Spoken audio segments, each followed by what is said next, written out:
Every day, Emmanuel Asare fetches firewood from the olive grove where he and 6,000 refugees live on the island of Samos.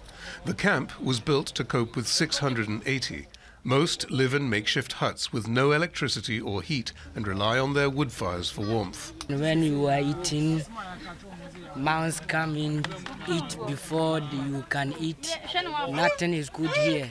We don't feel comfortable here. Everything is bad here. We live like animals here.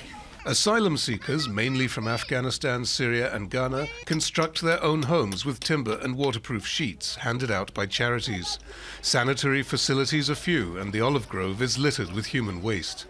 All these problems are supposedly going to be solved in a new camp being built around a disused slaughterhouse in the mountains.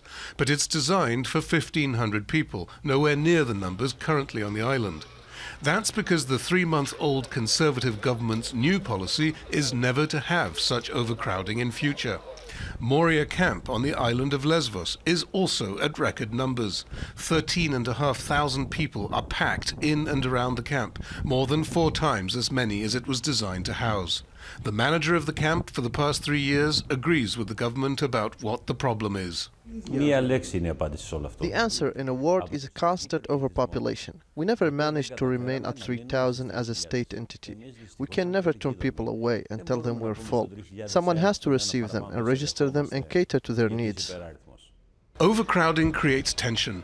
A recent fire killed a female refugee, causing a riot among outraged others. The government is now shipping hundreds of asylum seekers to the mainland, but it wants to stem the flow of new arrivals as well. It wants enforcement of the EU-Turkey statement of 2016, whereby Turkey agreed to readmit migrants who don't qualify for asylum. But it has taken under 1% of the asylum seekers who've crossed from its shores. The government plans to intensify the use of the EU-Turkey statement to return 10,000 people to Turkey next year. That's a 20-fold increase on the rate of returns so far. And it wants European Union members to share the asylum burden by relocating many of the 70,000 asylum applicants now in Greece. 60% of refugees crossing the Mediterranean to Europe this year have arrived via Greece.